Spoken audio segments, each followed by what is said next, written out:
ہستیوں کو بلاتے ہیں تو ہم ان ہستیوں کو انتظار نہیں کراتے، ہم ٹائم پہ شروع کر دیتے ہیں۔ یہ ہماری بڑی خوش نصیبی ہے کہ ان ہستیوں نے ہمیں اس دسترخوان میں دعوت دی۔ ابھی غالباً آغا صاحب تشریف نہیں لائے، میں گزارش کروں گی یہاں پر ہمارے ایک بھائی سمر عباس ہیں کہ آپ چھوٹا سا سورہ تلاوت کر دیں تاکہ ہم آگے چلیں۔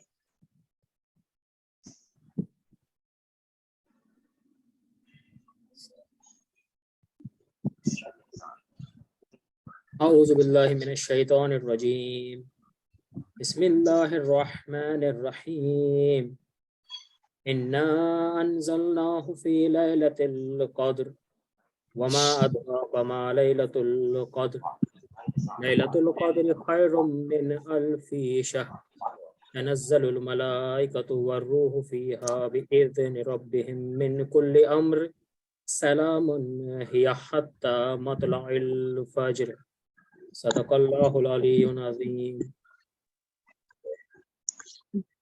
جزاک اللہ ماشاء اللہ سے بہت آپ نے زبردست ایک خوبصورت تلاوت کے گلدستے سے اس نشست کا آغاز کیا، اور اب تھوڑا سا کاشانِ بصیرت کا انٹروڈکشن ہو جائے کہ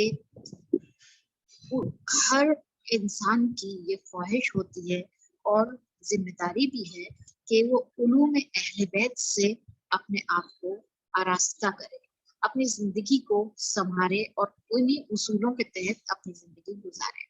الحمدللہ ہمارے آئمہ ہمارے لیے بڑی معلومات اور بہترین چھوڑ کے گئے ہیں، جن کو ہمارے اسکالرس نے خوبصورت طریقے سے کتابوں کے اندر قلم بند کیا ہے۔ انفارچونیٹلی اس فیسلٹی سے ویژولی امپیئرڈ لوگ، وہ لوگ جو کہ یعنی کتاب اٹھا نہیں سکتے، یا جو لوگ زیادہ مصروف ہیں، بچے جن کو اردو پڑھنے نہیں آتی، وہ لوگ محروم تھے، اس کو اویل نہیں کر پا رہے تھے۔ ہمارے ایک بھائی محمد انور صابری، انہوں نے یہ سوچا کہ ہم یہ سوچیں کہ یہ کوئی اور کرے ہمارے لیے، یا کوئی اس کو اس طرح سے کرے، ہم خود یہ قدم اٹھاتے ہیں۔ لہٰذا انہوں نے کاشانہ بصیرت کی بنیاد رکھی، جس میں ہماری ایک ہر دل عزیز بہن شہناز نے ان کا ساتھ دیا، اور یہ کاروان خوبصورتی سے رواں تھا۔ 2020 میں مجھے سعادت ہوئی کہ میں نے ان کو جوائن کیا، المہدی والنٹیئرز وجود میں آئی، اور پھر ہماری اتنی ساری بہنیں کہتے ہیں کہ فرشتے بہنوں کی شکل میں جوائن کیا، اور بہترین اور مستند کتابیں ہماری لائبریری میں یوٹیوب چینل میں موجود ہیں، جن سے ہم استفادہ کرتے ہیں۔ ٹھیک سے بیٹھے۔ اب مولانا صاحب تشریف لے آئے۔ آپ ہی صرف ہیں؟ صرف آپ ہی نہیں، اور لوگ بھی ہیں۔ مجھے لگا کہ وہ اپنے خود سے۔ اچھا، اب آغا حسن علی کاظمی صاحب کون سے تشریف لے آئے۔ السلام علیکم۔ وعلیکم السلام۔ ہم ٹائم ضائع کرے بغیر آپ کے علم سے استفادہ حاصل کرنا چاہیں گے، استماع سے تو درست۔ اعوذ باللہ من الشیطان الرجیم، بسم اللہ الرحمن الرحیم، وبه نستعین وهو خیر الناصرین ومعین، اللهم لعن كثرة امیر المؤمنین، اللهم لعن قاتلک ابا عبد الله، اللهم لعن قاتلک فاطمہ بنت محمد، اللهم قل لوليك الحجة ابن الحسن صلواتك عليه وعلى آبائه بهذه الساعة وفي كل ساعة وليا وحافظا وقائدا وناصرا ودليلا وعينا حتى تسكنه أرضك طوعا وتمتعه فيها طويلا۔ درود پر دیجیے محمد و آل محمد۔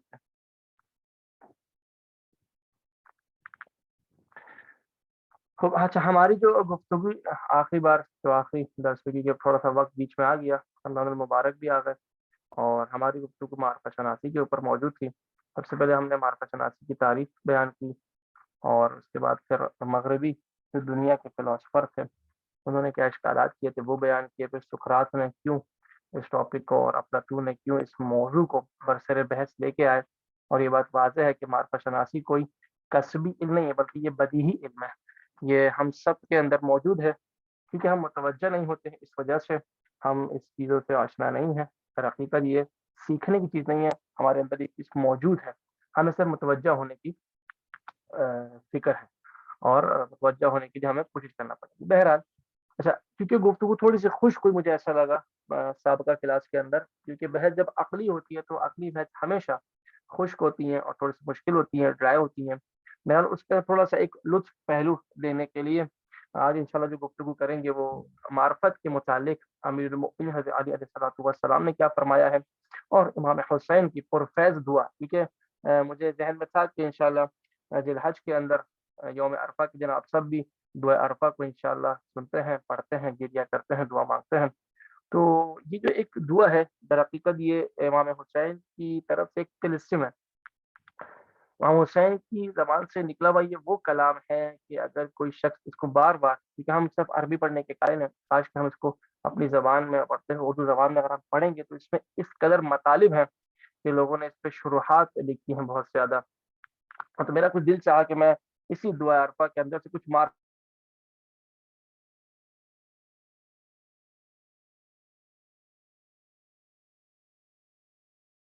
شناسی کو کچھ خدمت میں پیش کروں. چونکہ امیر المؤمنین کی سب سے پہلی جو کتاب جو ہمارے سامنے موجود ہے شرح رضی، یا آپ اس کو بیان کریں گے سید رضی نے جو سید ہمیں ایک تحفے کے طور پر پیش کی، نہج البلاغہ، جس کا پہلا خطبہ، کیونکہ ہم لوگ جو ہے وہ باقی کتابوں کا مطالعہ کرتے ہیں پر جو اصل کتاب قرآن ہے، نہج البلاغہ ہے اور صحیفہ کاملہ ہے، اس کا مطالعہ نہیں کرتے. تو گزارش یہ تھی کہ انہی کتابوں کے اندر سے ہی کچھ مطالب کو بیان کیا جائے. کیونکہ وقت بہت مختصر ہوتا ہے تو میں بہت تیزی سے اپنے موضوع میں داخل ہوتا ہوں. دیکھیں، امام حسین نے دعا عرفہ کے اندر ایک جملہ کہا ہے، اس جملے کو غور سے سنیے گا. بسم اللہ الرحمن الرحیم. اوجبت علیہ. اچھا، یہ امام حسین جو ہے وہ خود بضابطہ خود اللہ سے مخاطب ہے کہ یہ مکہ کے اندر دیا گیا اور خانہ کعبہ کہ بالکل مستقیم امام حسین کھڑے ہیں اور یہ جملہ ادا کر رہے ہیں. مولا فرماتے ہیں کہ اوجبت علی حجتک بان الہمتنی معرفتک. کیا کہتے ہیں؟ مولا کہتے ہیں کہ دیکھو پروردگارا، تو نے اپنی حجت مجھ پہ ثابت کر دی ہے اور تو نے اس شناخت کو جو تیری خود شناخت ہے مجھ پہ الہام کر دیا ہے. اب دیکھیں کلمہ بالکل کیونکہ معصوم کا کلام، امام الکلام کلام کا امام ہوتا ہے ہمیشہ، کہ معصوم کی زبان سے نکلا ہوا ہر جو کلام ہے وہ اپنی نہج پہ یا اپنے مسابق یا اپنے لحاظ سے تمام کلاموں کا امام ہوتا ہے، تو ہم اس پہ رجوع کر سکتے. تو ہم فرماتے ہیں کہ پروردگارہ تو نے اپنی حجت مجھ پر ثابت کر دی، اور یہ کہ تو نے اپنی شناخت کو مجھ پر الہام کر دیا. یہ الہام کرنے کا معنی کیا؟ اگر ہم اس موضوع تھوڑا سا اور کھولیں اس موضوع کو، تو در حقیقت امام یہ کہنا چاہ رہے ہیں کہ پروردگار عالم تو نے اپنی شناخت کو ہمارے اندر اس لیے رکھا ہے کہ تاکہ ہم تیری شناخت کو واجب طور پر پہچانیں. اچھا، پہچانے کیوں؟ ہمارا موضوع یہ کہ یہ معرفت ضروری کیوں ہے، کیوں میں پروردگار کو پہچانوں، یہ اصل میں ضرورت کیا ہے پروردگار کو پہچاننے کی. تو امام صادق فرماتے ہیں کہ چونکہ عربی عبارت بڑی ہے تو میں چاہوں گا مختصر سب آپ لوگوں کو اردو بیان کروں. میں کہ اگر کوئی شخص یہ بات جان لے کہ خدا کی معرفت میں کس قدر فضیلتیں چھپی ہیں تو وہ کبھی بھی دنیا کی ان رنگینیوں کی طرف متوجہ ہی نہیں ہوگا. یہ ایک جملہ. پھر اس سے آگے امام نے ایک جملہ اور بولا، کہتے ہیں اور یہ جو انسان کی زبانوں پہ دنیا کی جو خوبصورتی کی باتیں چل رہی ہیں یہ ذائقے کے لحاظ سے، اگر انسان اس معرفت کو پہچان لے جو پروردگار نے رکھی ہے، در حقیقت وہ ان تمام تر چیزوں کو جو دنیاوی ہیں ان کو لات مار دے گا، یعنی ان کو ٹھوکر مار دے گا. اور یہ ٹھوکر مارنا اس لیے نہیں ہے کہ وہ ان سے برغبت نہ، چونکہ وہ پروردگار کے اس کمال مطلق کے وجود میں اس قدر غرق ہو چکا ہوگا کہ اسے باقی تمام تر چیزیں ایک ذرے کے برابر بھی نہیں لگیں گی. یہ خوبصورتی ہے معرفت خدا کی. پھر آگے فرماتے ہیں امام نے, پھر آگے نیز ایک پوری عبارت بڑی ہے, کیا کہتے ہیں کہ واجب ترین عبادات اور واجب ترین انسان کے اوپر جیسے نماز, روزہ, حج, زکات واجب ہیں, ان سب میں سے واجب ترین کیا ہے پروردگار کی طرف سے, کہ ہم اس کو پہچانیں, معرفت پروردگار. اور وہ کیا ہے کہ ہم جب اس معرفت پروردگار کو مان لیں گے تو اس کی بندگی کا جو مزہ آئے گا وہ الگ ہوگا. کیوں؟ کیونکہ رسول خدا نے بہت خوبصورت کلام ایک پیش کیا ہے, کہتے ہیں وَلَا عِبَادَةَ إِلَّا بِيَقِينٍ, کہتے ہیں عبادت بجز یقین کے. اصل میں وہ عبادت ہے ہی نہیں جو یقین کے ساتھ نہ ہو. جب تک تمہیں یقین نہیں ہے کہ تم عبادت کر رہے ہو, جب تک تمہیں تم اس سے پہچان کر اس کی عبادت کر رہے ہو تو عبادت ہے. پر جب تمہیں یقین ہو گیا کہ تم اسے پہچانتے, تم کس کی بات کر رہے ہو, تمہیں معلوم ہی نہیں ہے. یہ جو ہم 5 رکعتی 4 رکعتی نماز پڑھ رہے ہیں, 2 رکعتی نماز پڑھ رہے ہیں, 3 رکعتی نماز پڑھ رہے ہیں, 12 گھنٹے بھوکا رہ رہے ہیں, کس لیے رہ رہے ہیں؟ کوئی ہم سے پوچھا میرے خدا کے لیے. اچھا وہ خدا کون ہے؟ تو ہم ایک دفعہ سوچتے ہیں خدا ہے کون, مطلب میں کیوں 12 گھنٹے اپنے آپ کو زحمت میں ڈال رہا ہوں, میں کیوں صبح صبح اٹھ رہا ہوں, میں کیوں 4 رکعت نماز پڑھ رہا ہوں, کیوں میں نماز کے اندر جو چیزیں مجھ پہ حلال ہیں نماز کے علاوہ جیسے کھانا پینا بولنا وہ سب نماز کے اندر حرام ہو جاتا ہے, کیوں ایسی باتیں کیوں ہیں ہمارے اوپر؟ یہ شناخت کے موضوعات میں سے ایک موضوع ہے.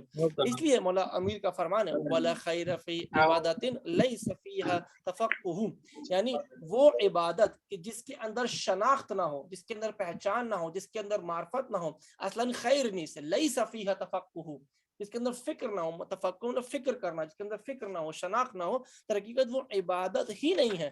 تو پھر کیا ہے؟ یہ اصل بہت مہم چیز ہے. تو یہ جو عبارت چلتی گئی, امام حسین نے آگے بہت خوبصورت بیان کیا.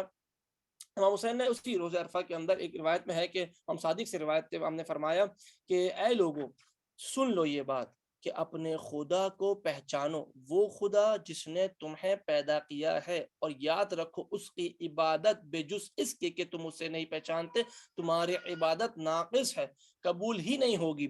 تو اب کیا کریں اس میں مولا؟ تو کہا یا رسول اللہ یہ بتائیے کہ جو آپ عبادت کی آپ معرفت کی بات کر رہے ہیں, در حقیقت یہ معرفت ہے کہ ما ہوا معرفت, یہ معرفت کیا ہے؟ تو امام کا وہ جملہ بہت خوبصورت, امام فرماتے ہیں کہ ہر دور کے لوگوں کا علم, یعنی آج کے زمانے کا علم, اس امام کی طرف جس کی اطاعت ان پر واجب ہے, اگر انہیں نہیں معلوم تو یاد رکھو انہیں خدا کی معرفت نہیں ہے. یعنی کیا کہا جائے کہ آپ کے دور کا جو بھی امام ہے, اس وقت کے امام حسین سے ہمارے زمانے کے امام زمانہ ہے علیہ السلام ہے, اگر ہمیں ان کی بات نہیں معلوم یا ہمیں ان کی معرفت نہیں ہے تو یقیناً ہمیں خدا کی بھی معرفت نہیں ہے. اسی لیے فرمایا کہ من مات ولم یعرف امام زمانہ, کہ جو شخص اپنے وقت کے زمانے اپنے زمانے کے امام کی معرفت کے بغیر مر گیا وہ اصلا جہالت کی موت مرا, حتیٰ کہ اس نے کتنے ہی حج کی ہوں, کتنے ہی نمازیں پڑھی ہوں, کتنے روزے رکھ, در حقیقت وہ جہالت کی موت مرا ہے. تو اب یہ معرفت کیا ہے؟ تو اب آتے ہیں یہ امام حسین کے کلام, کیونکہ معرفت اصل میں کیا تھی کہ اپنے وقت کے امام ہے, جو آپ کا ابھی آپ کے وقت کا امام ہے, اس کی اطاعت کرنا یا اس کو پہچاننا, اس کی طرف متوجہ ہونا. یہ متوجہ ہونے کے بہت مراتب ہے جو عرفا نے بیان کیے ہیں کہ متوجہ ہونے کے لیے بہت, مثال میں مثال دے دوں کہ ایک دفعہ کوئی آپ کو گھر سے پکارتا ہے, کسی نے آواز لگائی آغا صاحب, آپ نے مڑ کے دیکھا اسے, یہ متوجہ ہونا ہوتا ہے, مڑ کے آپ نے پیچھے دیکھ لیا. ایک دفعہ کسی اور بڑے نے آواز لگائی تو آپ تھوڑا سا کانوں کو کھول کے اور مطمئن ہو کے جی آپ پورا مڑ کے اس کی طرف دیکھیں گے. پر ایک طرف کوئی ایسا شخص جو آپ کے ملک کا وزیر اعظم ہے یا آپ کے گھر کا ہیڈ آف دا فیملی ہے, وہ آپ کو آواز لگائے گا تو آپ بہت اپنے پورے وجود کے ساتھ اس کی طرف متوجہ ہو جائیں گے. بس یہ متوجہ ہونا اور اس متوجہ ہونے کے مقابلے میں جو سب سے پہلے متوجہ, وہ فرق رکھتا ہے. کیوں؟ کیونکہ اس وقت صرف آپ کی آنکھ متوجہ ہوئی, دوسرے مرتبے میں صرف آپ کا جسم جو ہے وہ متوجہ ہوا, پر تیسرے مرحلے میں آپ کا پورا وجود, مطلب جسم اور روح دونوں مل کر متوجہ ہوئے اس شخص کی طرف. تو یہاں پر اس متوجہ ہونے کی بات ہے کہ اپنے امام کی طرف متوجہ ہو جاؤ. کس طریقے سے؟ صرف آنکھوں کے ذریعے نہیں, صرف قول کے ذریعے نہیں, صرف جسمی اور روحی نہیں, بلکہ دونوں پورے وجود کے ساتھ متوجہ ہو جاؤ. جب آپ پورے وجود کے ساتھ متوجہ ہو جائیں گے تو پھر آپ یہ کہنے کے قابل ہو جائیں گے جو جملہ علی آقا قاضی نے کہا تھا. ایک بہت بڑے عارف ہے, ان سے پوچھا اگر یہ بتائیے کہ آپ ہر روز جب صبح کرتے ہیں تو کیا امام کی زیارت کرتے ہیں اپنی؟ تو انہوں نے ایک جملہ کہا کہ میری اس صبح کو میں صبح کیسے کہوں کہ جس صبح کے اندر میں امام کی زیارت نہ کرتا ہوں. مطلب وہ معرفت کی اس منزل پر پہنچ چکے تھے کہ وہ ہر روز امام زمانہ کی زیارت کرتے تھے. یہ مقام جو ہے کیوں؟ کیونکہ ان کا پورا وجود امام کی طرف ہر موقع متوجہ تھا، ہر ایک پل ان کا امام کی طرف سے خالی نہیں تھا.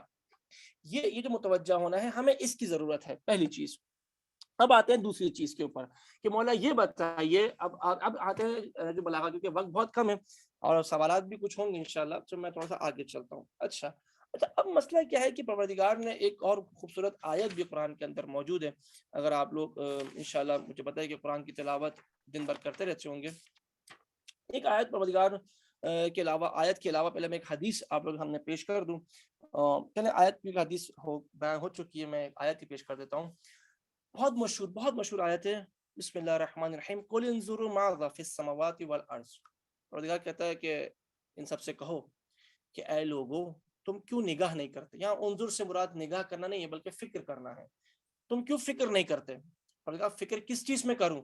ماذا فی السماوات والارض، یعنی ان زمین اور آسمان کے اندر جو چیزیں موجود ہیں تم ان میں فکر کیوں نہیں کرتے؟ بس اب یہ جو فکر کرنے کی پروردگار ترغیب دلا رہا ہے، ہمیں بار بار کہہ رہا ہے، یہ مولا کے اس کلام سے جا کے ملے گا کہ مولانا نہج البلاغہ کے پہلے خطبے میں فرمایا اول الدین معرفتہ، دین کی ابتدا اس کی معرفت ہے. مولا اس کے بعد کیا ہے؟ وَقَمَالُ الْمَعْرِفَةِ التصدیق بھی، اور کمال معرفت کیا ہے؟ کیونکہ ہمیں ہر چیز کی کمال تک جانا ہے، تو کمال معرفت کیا ہے؟ اس کی تصدیق ہے. مولا اور آگے بیان کیجئے وَقَمَالُ التصدیق بھی توحیدہ، اور کمال تصدیق کیا ہے؟ توحید ہے. توحید وہی پروردگار کی یکتائیت، ابھی انشاءاللہ اس کو بیان کریں گے آگے. مولا اور بیان کیجئے وَقَمَالُ توحید، اور توحید کا کمال کیا ہے؟ دیکھیں ہم سب توحید پر آ کے رک جاتے نہیں، آقا کمال توحید بھی موجود ہے. مولا فرمان کر رہے ہیں، مولا بیان کر رہے ہیں، کہتا ہے کمال توحیدہ الا اخلاص لہ، کمال توحید کیا ہے؟ تنزیہ و اخلاص ہے. اب آخری جملہ جو بہت خوبصورت تھا، وَقَمَالُ الْإِخْلَاصِ لَهُ. مولا اب یہ بتائیے جو آپ نے اتنا بیان کیا کہ دین کی ابتدا اس کی معرفت ہے، یہاں تک سمجھ آئی بات. کمال معرفت اس کی تصدیق ہے، یہاں بھی سمجھ آئی بات. کمال تصدیق توحید ہے، یہ بھی سمجھ آ گئی. کمال توحید یعنی اخلاص، یعنی اخلاص دونوں جگہ استعمال کیا گیا اس کو، تنزیہ و اخلاص ہے. مولا اور آگے بیان کیجئے، اور کمال تنزیہ و اخلاص یہ ہے کہ نفی الصفات عنہ للشہادت کل صفتی، یعنی کیا ہے؟ یعنی ہر صفت سے اس کی نفی کی جائے، یعنی اس سے صفتوں کی نفی کی جائے. یہ جملہ بہت خوبصورت ہے ہمارے یہاں. جیسے ہمارے یہاں پروردگار قہار ہے، پروردگار جبار ہے، پروردگار علیم ہے، پروردگار قدیر ہے، پروردگار حکیم ہے، پروردگار، یہ سب اس کی صفتیں ہیں، یہ صفتیں اس کے عین ذات ہیں. پر یہاں پہ پروردگار کیا کہہ رہا ہے؟ مولا کیا کہہ رہے ہیں کہ اس سے تمام صفتوں کی نفی کی جائے. تو وہ نفی کیوں کی جائے؟ یہ اس کے اوپر جملہ ہے، آپ کو آگے بیان کروں گا انشاءاللہ، کہ فرماتے ہیں انہا غیر الموصوف و شہادتی کل موصوف ہے. کہتے ہیں کیونکہ ہر صفت گواہ ہے، شاہد ہے کہ وہ اپنے موصوف کی غیر ہے. مثال کے طور پہ آپ کہتے ہیں کہ یہ انسان اچھا ہے. دیکھیے انسان اور اچھا، انسان موصوف ہو گیا اور اچھا ہونا اس کی صفت ہو گئی. یہاں پر یہ دو چیزیں ہیں، اچھائیت الگ ہے اور انسان الگ ہے. تو مولا کہہ رہے ہیں اگر تم اس سے صفتوں کی نفی نہیں کرو گے تو یعنی تم یہ کہنا چاہ رہے ہو کہ صفت الگ ہے، پروردگار کی ذات الگ ہے. نہ، تم اس سے صفتوں کی نفی کرو. کیوں نفی کرو؟ کیونکہ یہ گواہ ہے یہ بات کہ صفت ہمیشہ موصوف کی غیر ہوتی ہے. اور کیا؟ اور ہر موصوف شاہد ہے کہ وہ اپنے صفت کے علاوہ کوئی اور چیز ہے. یعنی انسان اچھا ہونے کے ساتھ ساتھ کچھ اور بھی ہے. یہ جو کچھ اور بھی ہے اس کا مطلب ہے کہ وہ باقی چیزوں سے خالی ہے. تھوڑی سی مشکل دقت کیجیے گا، میں آپ کو کہتا ہوں جگہ یہ انسان اچھا ہے، یہاں تک بات سمجھ آ گئی.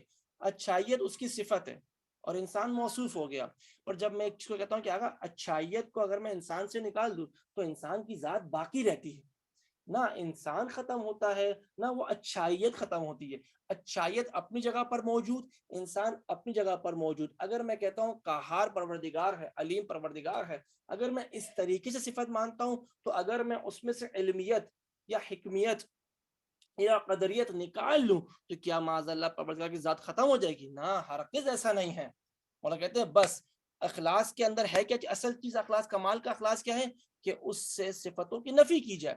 یہ نفی کرنا ایسا نہیں کہ اس میں صفتوں کو نکال دیا جائے، نہیں، ہرگز ایسا نہیں ہے، بلکہ وہ صفت جو ایک انسان جو باقی اشیاء کے اوپر عارض ہوتی ہیں اور ان عارض اور ان صفتوں کے ہٹ جانے سے اس کی ذات باقی رہتی ہے، پروردگار کے لیے اس طریقے سے تم صفتوں کے قائل نہ ہو جاؤ، بلکہ یہ تمام صفتیں عین ذات ہیں، یعنی نہ ذات جدا ہے نہ صفت جدا ہے، جو صفت ہے وہی ذات ہے، جو ذات ہے وہی صفت ہے.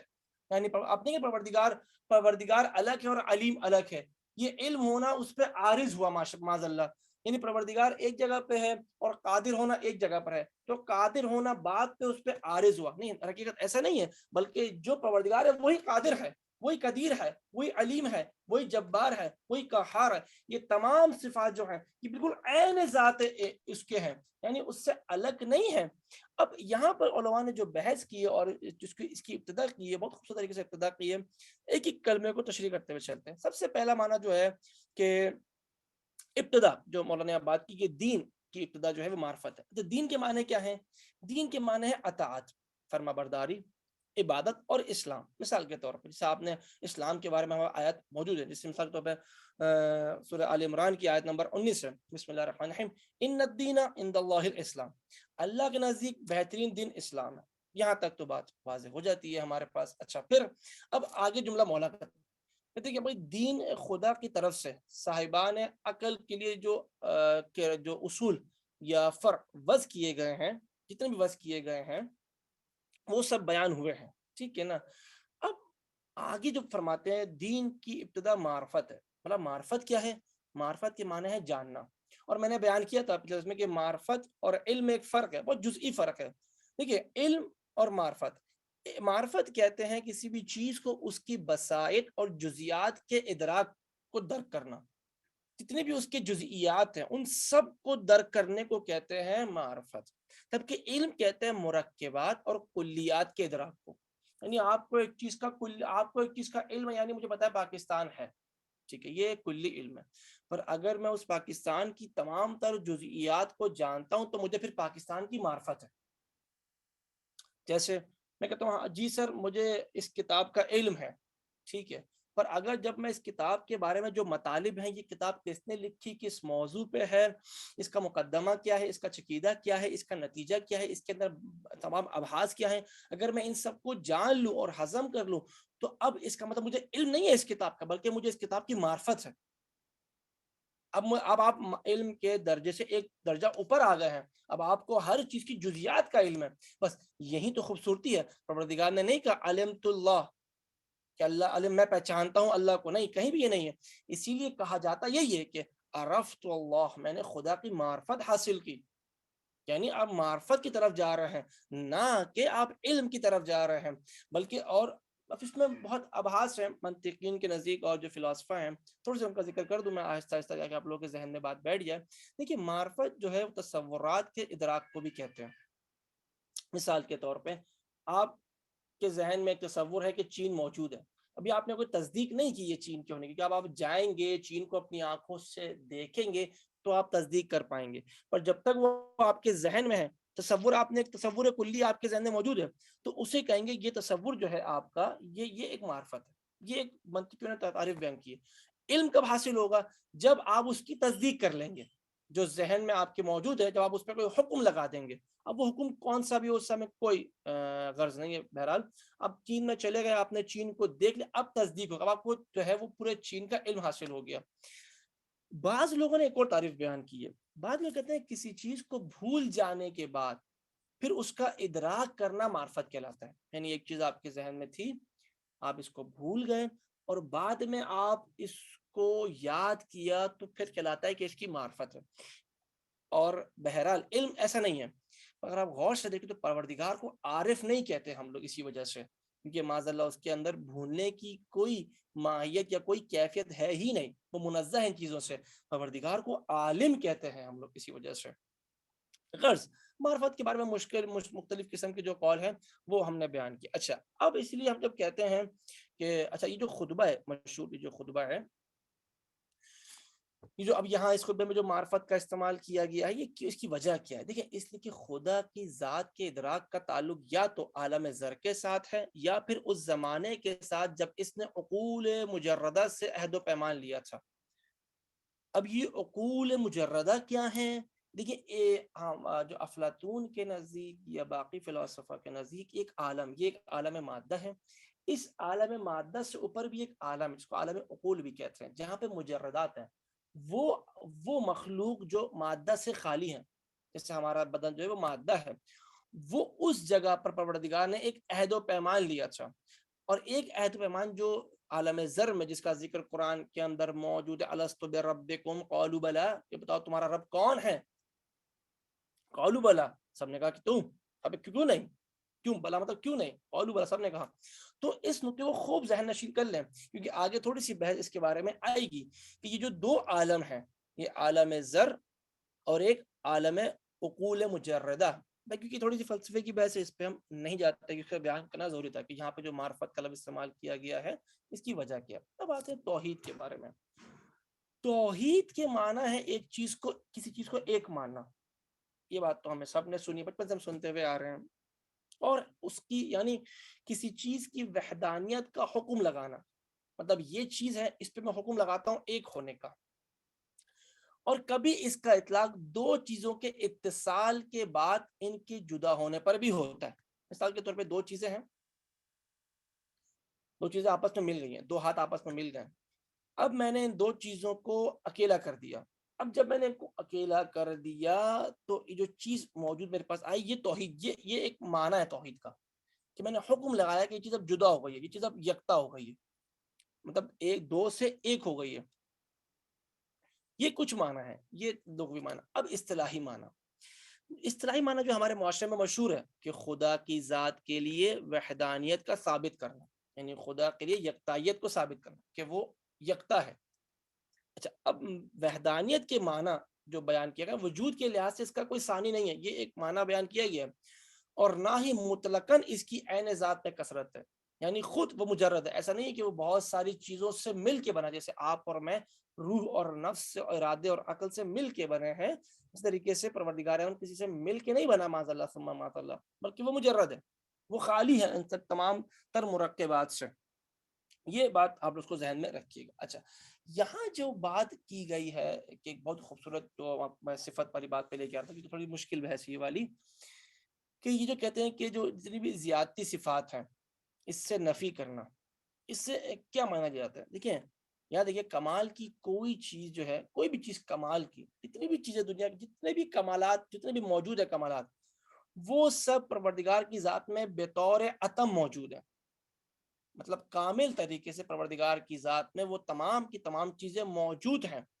جو بھی اس کے لائق شان ہے وہ اس کے لیے بالذات موجود ہے یا بالفعل، دونوں طریقوں سے موجود ہے، وہ ان چیزوں سے خالی نہیں ہے. اچھا، یا مثال تو میں خالی ہونے سے کیا مراد ہے؟ مثال دیتا ہوں میں آپ لوگوں کو. جیسے آپ کہتے ہیں صاحب وہ شخص جو ہے اس نے ₹1,00,000 دے دیے کسی شخص کو، تو آپ کے ذہن میں یہ بات آٹومیٹیکلی آئے گی کہ اس شخص کے پاس ₹1,00,000 تھے تبھی اس نے ₹1,00,000 اس کو دیے. اگر اس کے پاس نہ ہوتے تو وہ اس کو نہیں دے پاتا. بس اس دنیا کے اندر جتنی خوبصورتی پائی جاتی ہے، جتنی اس دنیا میں قدرت پائی جاتی ہے، جس قدر خوشبو، جس قدر اس دنیا کے اندر خیر ہی خیر ہے، کمال ہی کمال ہے، وہ تمام تر کمال بتم مطلب بے اہتمام یا عتم کے لحاظ سے پروردگار میں موجود ہے، اس سے مفقود نہیں ہے پروردگار کی ذات. یہ پہلی بات ہو گئی. اب دین کی معرفت آگے، پھر اخلاص. اخلاص کیا ہے؟ خلوص کیا ہے؟ دیکھیں، جو خلوص کا جو لفظی معنی ہے اس پہ آپ بحث نہیں کرتے، تھوڑا دقیق معنی ہے. خلوص کا ایک معنی بیان کیا گیا وہ چیز جو ہر شائبہ سے خالی ہو، یعنی جس کے اندر کسی بھی قسم کی کوئی ملاوٹ نہ ہو. جیسے اب آپ کہتے ہیں خلصنا الماء، یہ کہتے ہیں کہ ہر قسم کے گدلے پانی، یعنی ہر قسم کے گندے پانی سے صاف ہونا، یعنی بالکل ایک ایسا اخلاص کہ جس کے اندر کسی بھی قسم کی ریاکاری کا شعبہ نہ پایا جاتا ہو. بس جب ہم کہتے ہیں یہاں پر آپ کو کہ دین کی معرفت کیا ہے، دین کی معرفت ہے آپ کو اس کو پہچاننا. خوب اول دن معرفت رہو، پھر کہتے ہیں کمال التصدیق بھی توحید ہو، پھر کمال التوحید اخلاص ہو، کہ توحید کا کمال کیا ہے. دیکھیں اب یہ عجیب بات ہے کہ توحید کا بھی کمال ہوتا ہے کیا؟ بالکل توحید کا بھی کمال ہے. توحید کا کمال یہ ہے کہ جب تم اس کو مان لو، اس کو اس طریقے سے مانو کہ باقی تمام تر چیزوں کو رد کر دو، اور یہیں سے آپ کا کلمہ شروع ہوتا ہے. لا الہ الا اللہ، نہیں ہے کوئی. یہ جو نہیں کا جملہ ہے یہ خالصیت کو اظہار کرتا ہے کہ نہیں ہے کوئی. کون ہے؟ پس الا اللہ، پروردگار کی ذات ہے. تو یہ جو خالص ہے یعنی بالکل کمال توحید کیا ہے کہ تم اسے یکتا ہو، یکتا مانو اس کے فعل اور اسی بھی ربوبیت کے اندر کسی کو بھی اس کا شریک نہ بناؤ. اگر تم نے شریک بنایا تو جان لو کہ تم نے یقیناً توحید کو اس کے اخلاص کے ساتھ قبول نہیں کیا، اس کے کمال کے ساتھ قبول نہیں کیا، جبکہ ہمیں حکم ہوا ہے کمال کے ساتھ قبول کرنے کا توحید کو. اسی لیے شرک ایک بہت بڑے گناہوں میں سے سب سے بڑا گناہ کہلاتا ہے. یہ تھوڑی سی بات تھی اخلاص کی. اس کے علاوہ ایک بات اور جو ہمارے یہاں بہت بیان کی جاتی ہے، جیسے ہمارے یہاں جو سائنٹسٹ بھی ہیں کہتے ہیں صاحب وہ بھی جو ہے بہت ساری چیزوں کو پہچان لیتے ہیں. دیکھیے ہمیشہ یاد رکھیے گا ہر چیز کی ایک تام ہوتی ہے، ایک ناقص ہوتی ہے. معرفت خداوند جو ہے وہ کبھی کبھار ناقص ہوتی ہے اور کبھی کبھار تام ہوتی ہے. ناقص کس طریقے سے ہوتی ہے؟ مثال کے طور پہ آپ کو اس بات کا علم ہو جائے کہ اس کائنات کو چلانے والا کوئی صانع و مدبر ہے، کوئی نہ کوئی چلا رہا ہے، ٹھیک ہے. یہ آپ کو اتنا معلوم تو ہو گیا کہ کوئی نہ کوئی چلا رہا ہے. اب یہ نہیں معلوم کہ 2 چلا رہے ہیں یا 3 چلا رہے ہیں، مطلب کوئی نہ کوئی چلا رہا ہے. تو یہ معرفت ناقص ہے. آپ کو معرفت ہے کہ چلا رہا ہے کوئی، 2 ہے 3 ہے، اس سے غلط نہیں ہے ابھی آپ کو. یہ اسے کہتے ہیں معرفت ناقص. آپ نے پہچانا پر ناقص طریقے سے پہچانا. اور جب آپ یہ کہہ دیں کہ اس کائنات کو چلانے والا ایک صانع ہے، ایک مدبر ہے، تب آپ کہلائیں گے کہ آپ کو معرفت تام حاصل ہو گئی ہے. یعنی وہ معرفت جو بالکل کامل معرفت ہے کہ ہاں اب آپ اس توحید کے اندر شرک نہیں ہے آپ کے اندر، کہ جس کی طرف مولانا نے فرمایا کہ وہ کمال معرفتی ہی تصدیق بھی، کہ معرفت کی تصدیق، معرفت کی کمال کیا کہ تم اسے تصدیق کرو. تصدیق مطلب کیا ہے کہ ابھی تمہیں صرف یہ تھا کہ اس دنیا کو چلانے والے ہے، یہ دنیا کو چلانے والا ہے، یہ نہیں معلوم تھا وہ کون ہے، 1 ہے 2 ہے 3 ہے. پر جب تمہیں اس بات کی یقین ہو گیا، تم نے حکم لگا، جو تمہارے لیے یہ بات واضح ہو گئی کہ وہ ایک ہے، یعنی وہ واجب الوجود ہے، بس تمہارے لیے اب یہ بات ثابت ہے کہ تم اس معرفت کی تام پر موجود ہو گئے ہو. یعنی وہ ایسا واجب ہے جو موجود فی نفس سے ہی ہے، یعنی کسی غیر نے اس کو وجود نہیں دیا، بلکہ وہ اپنے وجود سے موجود ہے. نہ اسے کسی غیر کے وجود کی ضرورت ہے کہ کوئی غیر کا وجود ہو تو ہی وہ حاصل ہو سکتا ہے. نہیں، ہرگز ایسا نہیں ہے، اس کا وجود موجود ہے. یہ تمہاری معرفت تام ہے. یہاں پر جو مولا فرما رہے ہیں کمال الدین معرفت، کمال معرفت کیا ہے؟ کمال دین، کمال معرفت کیا ہے کہ تصدیق کرو. تصدیق کس چیز کی کروں؟ تصدیق اسی چیز کی کہ آپ کہتے ہیں وحدہ لا شریک، وحدہ لا شریک، وحدہ لا شریک، کہ وہ احد ہے جس کا کوئی شریک نہیں ہے. یہاں پر آپ کی بات ہوتی ہے معرفت تام کے والے سے کہ تمہیں اس چیز کی کمال معرفت، تم تام کے اس پہ جو سطح پر پہنچ چکے ہو. اب آگے کی جو بحث انشاءاللہ، کیونکہ ہمارا آدھا گھنٹہ میرے خیال سے ہو چکا ہے اور وقت بھی مجھے پتا ہے کہ آپ لوگوں کا بہت مہم ہے اور ٹوٹے پوٹے الفاظ ہیں ہمارے، تو اس کو انشاءاللہ یہاں پر روکتے ہیں. اگلی اس میں آگے ہم بیان کریں گے کہ آگے جو مولانا نے فرمایا کہ جس طریقے سے میں نے بیان کیا کہ معرفت تام اور ناقص ہوتی ہے، اسی طریقے سے کبھی کبھار تصدیق بھی ناقص اور تام ہوتی ہے. تصدیق اور ناقص سے کیا مراد ہے کہ مولانا نے خود فرمایا آگے سے کہ کمال و تصدیق بھی توحید ہو. تصدیق کی کمال کیا ہے؟ توحید ہے. یعنی جب تم کسی چیز کی تصدیق کرو تو وہ توحید کی منزلت پہ، مطلب اس پہ خدا کی بات ہو رہی ہے، یعنی اس کی وحدانیت کا حکم لگایا جائے اس کے ساتھ کہ اس کی ذات میں کوئی شریک نہیں ہے. کیونکہ بہت دقیق نقطہ ہے، کیونکہ واجب الوجود کی طبعی کیفیت یہ ہے کہ اگر اس وجود کو 2 شریکوں کے درمیان فرض کر لیا جائے، مطلب ایک پروردگار کو معاذ اللہ اگر 2 میں فرض کر لیا جائے تو ضروری ہوگا کہ ان دونوں کے درمیان کوئی ایسی چیز ہو جو ان دونوں کو آپس میں جدا کرے.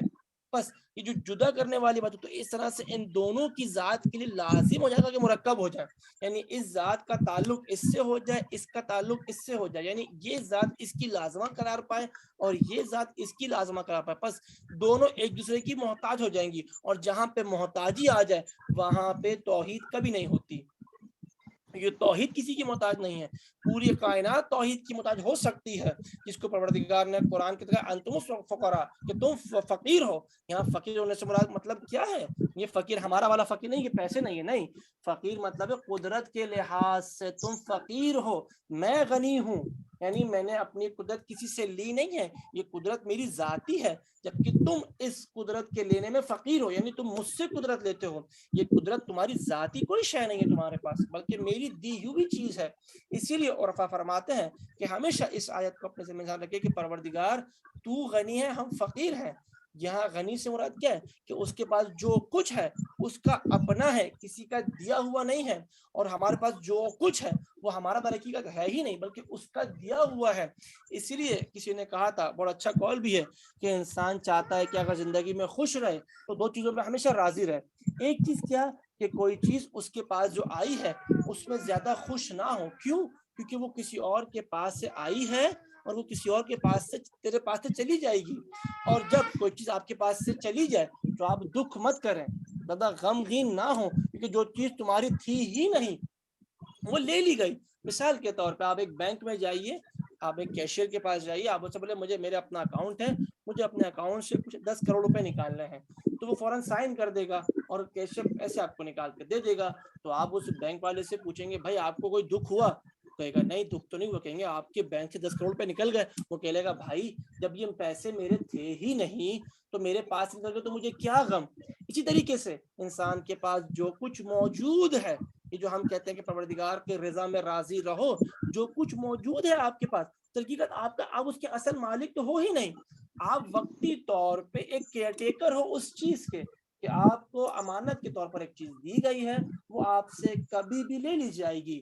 اسی طریقے سے جب آپ کربلا کے اندر آئیں گے تو جب امام حسین شہید ہو گئے تو بی بی زینب نے ایک جملہ کہا، تقبل منا، پروردگار اس جو پوری یہ شہادت ہے اس کو قبول فرما، تقبل منا، اسے قبول فرما۔ کیوں قبول فرما؟ جو تو تیرے طرف سے ایسے ہی آئی تھی ہم تجھے ویسے ہی لوٹا رہے ہیں۔ یہی جملہ آپ ہمیشہ قرآن بار بار کہتے ہیں، انا للہ و انا الیہ راجعون۔ یہ جو جملہ ہے راجعون، یہ بہت حکمت والا جملہ ہے۔ پروردگار نے نہیں کہا کہ تم جو ہو وہ وہاں سے آؤ گے، نہیں کہا کہ ہم جہاں کے تھے وہیں پہ پلٹیں گے، مطلب ہم یہاں کے تھے ہی نہیں، ہم جہاں کے تھے مطلب کہیں نہ کہیں سے آئے تھے، کہیں نہ کہیں سے ہمیں بھیجا گیا تھا اور کہیں نہ کہیں ہمیں جانا ہے۔ تو در حقیقت ہم اس بات کو سوچ لیں کہ جو کچھ ہمارے پاس ہے در حقیقت ہمارا تو وہ ہے ہی نہیں، ہم تو اس کے مالک ہی نہیں ہے۔ جب ہم اس کے مالک ہی نہیں ہے تو پھر غم کیسا؟ کسی چیز کے نہ ہونے سے انسان جو غم کرتا ہے کبھی کبھار، وہ غم کس کا غم ہے؟ کہ اس کے پاس تو وہ اس کا مالک تو تھا ہی نہیں۔ جیسے بینک کے اندر صبح سے شام تک لوگ اربوں خربوں بینک سے نکالتے ہیں، پر نہ بینک والے کو افسوس ہوتا ہے نہ اس کیشیئر کو، کیونکہ آگا پوچھو کیا ہوا آپ کے بینک سے اتنے پیسے نکلے؟ کہ اگر سرکار میرے پیسے تھے ہی نہیں، پیسے جس کے تھے وہ لے گیا، میں تو صرف امانت دار تھا، مجھے تو اپنے چیک کا حساب مل جائے گا۔ یہاں پر یہی بات ہے کہ جو پروردگار آپ کو کبھی کوئی ایسی مصیبت میں ڈالے یا مشکلیں آپ کے اوپر آ جائیں تو گھبرائیں مت۔